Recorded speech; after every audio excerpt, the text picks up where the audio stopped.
Well, I'm going to get my hair cut today. I'm going to do it myself, so next time you see me on this video,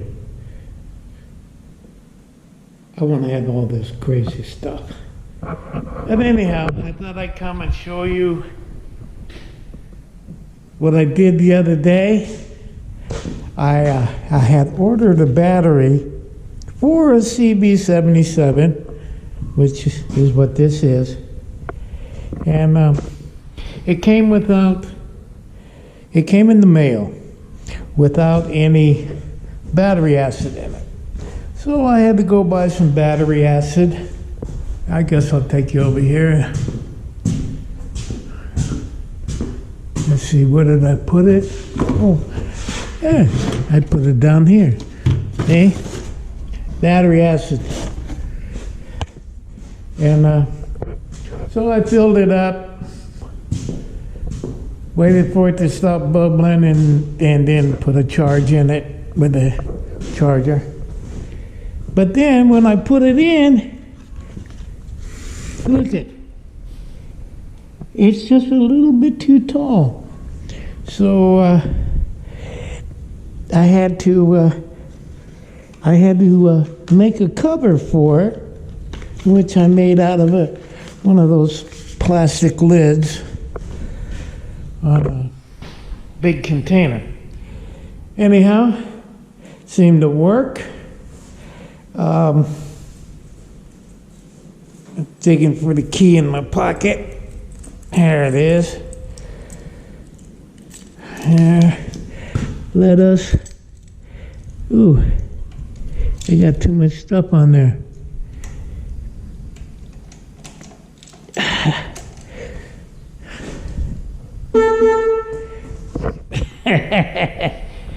Yeah. Ooh, I've got the gas turned off, but there'll probably be some in there. Let's see if it'll start.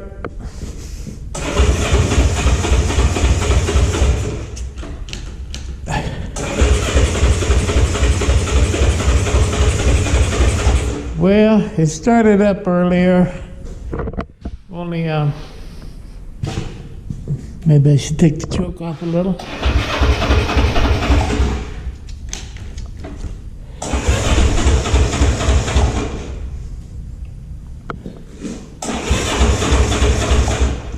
Maybe it's out of gas. I did run it with the thing closed. I really don't want to use any of this stuff, but I guess I will. Just to show you that it will run. Okay.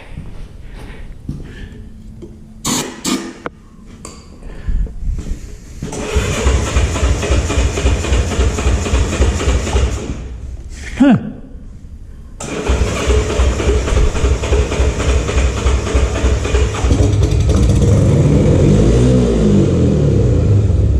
That's why I didn't want to start it.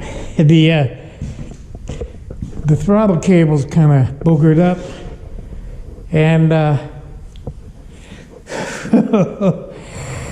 I need to replace it. Now, I ordered one from eBay, and it's supposed to be here tomorrow, but then that means it'll probably be a couple of... Tomorrow's Friday, so it'll probably be here Monday. Anyhow, it runs, and if the slides aren't stuck all the way open, which they are right now, it'll idle. It'll idle. I wonder if that did anything. That slide's closed. Let's see. This slide's still stuck open. Okay, well anyhow, I'll put the throttle cable on there and maybe spray some more carburetor cleaner into it. And I noticed this. There's a brake right there in the muffler. And I looked on eBay, and they have all kinds of mufflers for a CB77, pipes, mufflers, everything.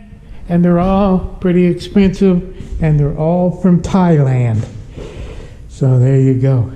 I'm going to get some JB weld and put it on there, and we'll see how that goes. Anyhow, it's time for me to go cut my hair. And the next time you see me, I'll have no hair.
Okay.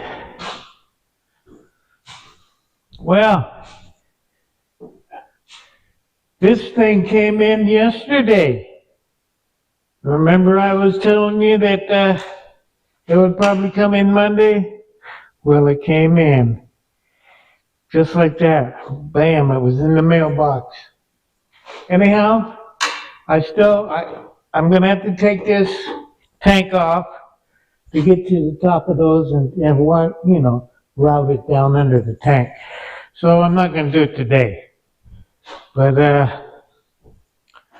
let's see. I want to get you in a good light here to see. That's the reason why I wanted to put that plastic cover over the battery. Because of course this is all metal under here. That the seat is made out of metal. You know what I mean? So I wanted to show it out. And also, when I said something about carburetor cleaning the other day, I don't want you all to think. Where's it good? There we go.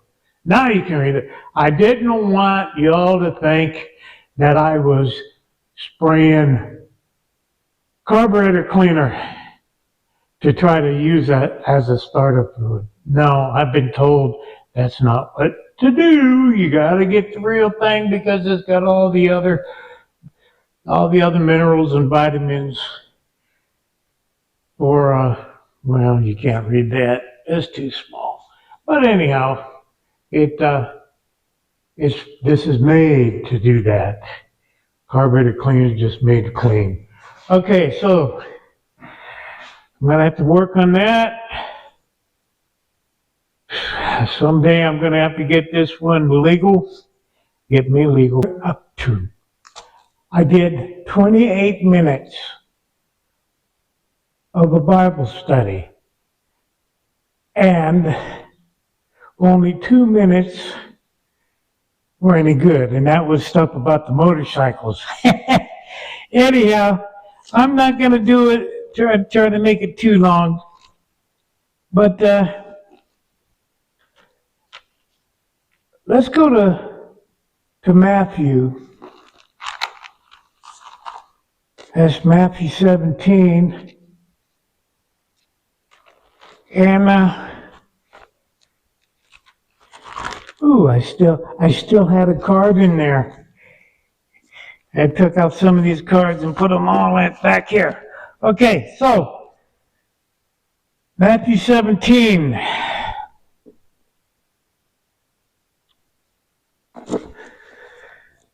This is a story where Jesus took 3 of his closest inner circle, the three, Peter, James, and John. And he took them up to the top of a mountain. And let's read this story. Matthew chapter 17. After 6 days, Jesus took with him Peter, James, and John, the brother of James, and led them up a high mountain by themselves. There he transfigured before them. His face shone like the sun, and his clothes became as white as a light. Just then there appeared before them Moses and Elijah talking with Jesus. Peter said to Jesus, "Lord, it's good for us to be here. If you wish, I will put up 3 shelters, one for you, one for Moses, and one for Elijah." While he was still speaking, a bright cloud enveloped him, and a voice from the cloud said, "This is my son, whom I love. With him I am well pleased. Listen to him." Heard this, they fell face down to the ground, terrified. But Jesus came and touched them. "Get up," he said. "Don't be afraid." When they looked up, they saw no one except Jesus. Well, Jesus told them on the way down from the mountain not to tell anybody about this. But the whole thing is these were 3 men that he knew. They were friends. They might have been his closest out of the 12. In other words, there were 12 men who followed him around, and they knew him as a man. Now, the reason why they started following him is they were attracted to something about him spiritually. In fact, one of them, Nathaniel, he told Nathaniel that he had seen him afar off and told him what he was doing underneath a fig tree. And then Nathaniel knew there was something about this man who knew things. And he traveled around teaching them and teaching others, and them helping him. They were his disciples, as they called. Disciple is somebody who's being taught, and he was the teacher. Anyhow, they knew him as a man, but they also knew there was something about him that was spiritual. But then this happens. And what happened? They were so scared they fell on the ground. Were scared. Well, because they saw him in his glory, the glory of the only begotten of the Father, shining with light, and they were frightened. They saw him talking to prophets who were from the Old Testament, 1,000 years or so before. And they were there on the mountain talking with them. Anyhow, the point is that they knew him as a man. They had a relationship with him, a friendship with him. Yes, it was more on the teacher and disciple level, but they never saw him in that light until this time. And then he told them, don't go and tell the others, because he wanted to have the freedom to teach them without scaring them. But anyhow, the thing is how can we have a personal relationship with Jesus Christ if we see him as he really is? He is holy. We are not holy. We can't even understand what holy is. There was another man in the book of Acts, chapter 9. I'm not going to read it because that takes a long time. But his name was Saul. And he was deputized by the priest in the temple to go out and arrest Jewish Christians. Of course, there weren't no Gentile ones at the time. But he went out arresting them, dragging them back to Jerusalem, and he was headed for Damascus to go arrest some people there. and he was riding on a donkey, and all of a sudden, there's a big giant flash of light. And he struck down from the donkey, and he's on the ground. Oh, he can't see. And he hears a voice, "Saul, Saul, why are you persecuting me?" He said, "Who are you, Lord?"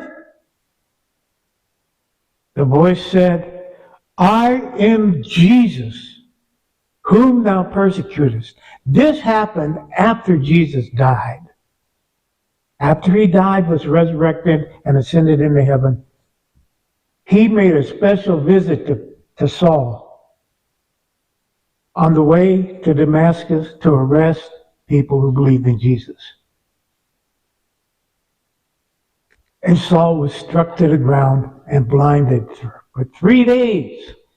He said, "Lord, who are you?" "I am Jesus, whom thou persecutest." Well, what can I say? Saul went to Damascus, a Christian prophet there, prayed over him, the scales fell from his eyes, and he was able to see again. But Saul goes on to become a Christian, and to become a Christian who went out teaching Gentiles about Jesus. Gentiles are people who are not Jews. That's me. That may be some of you, most of you maybe, but there may be some Jews watching. Remember, Jesus went to the Jews first, so it's for you too.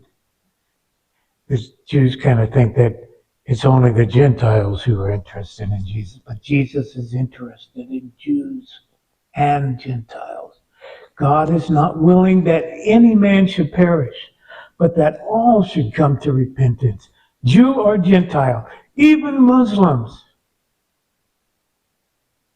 Yeah, we kind of tend to think of him as hating Jews and Christians. But Jesus is for everybody. And can we have a personal relationship with him as a man? Sometimes I feel guilty because I pray every day, try to anyhow, in the mornings. And I talk to Jesus about all my problems. And I get a little personal with him. And then I wonder, well, does he really want me to talk to him like that? I think maybe on one level he does. But I think on another level, I need to be more reverent. I feel I'm not being reverent enough because I can't see Jesus like in all his glory, like Paul did. And what happened to Saul became Paul. Changed his name when he became a Christian. But how can I see Jesus like Paul did and not have the same thing happen to me? How can I see Jesus as Peter, James, and John on the Mount of Transfiguration saw him and not be scared? I've been around a lot of Pentecostals, and I know that a lot of them claim to have visions. A lot of them claim to get prophecies, and they'll spout them out in the church. I've been prophesied over myself. None of those prophecies came true. Was that my fault or was it their fault? I don't know. I'm just saying that Jesus is so holy. If we were to see him in all his glory, we would be struck down and fall on our faces like they did. So I hope that I can, let me turn to Revelation. Chapter 3. I should have left all my cards in here to keep in my place. And this is a lot shorter than what I did before, but listen. Here I am. This is Jesus in the book of Revelation, chapter 3. Here I am. I stand at the door and knock. If anyone hears my voice and opens the door, I will go in and eat with him and he with me. That's fellowship. That's personal relationship, fellowship. To eat with somebody. To have that personal relationship with them. And Jesus is saying, here I am. I'm knocking at the door. You let me in, we'll have fellowship. But still, if you read the rest of Revelation, Jesus is revealed as the judge.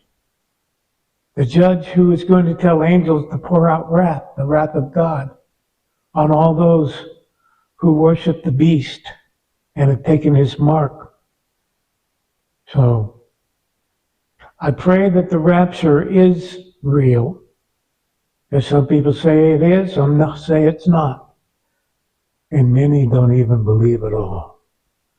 But when the church is raptured, if it is, I want to be amongst that. Because I don't want to be here when the wrath is poured out. I don't want to be one who takes the mark. I don't want to be one who worships the image of the beast. I want to be with Jesus. I want to be on his side. I want to be one of his people. And I pray that he will have me and take me and save me.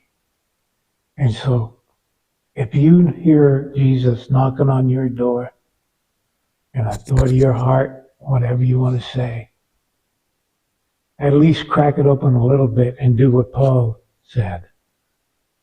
Who are you, Lord? And if he says, I'm Jesus, let him in. And he'll come in and have a little fellowship with you. So, I want to thank you all for watching.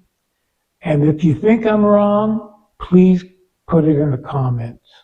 I would like to know if I'm wrong, why I'm wrong. Please put scripture if you can.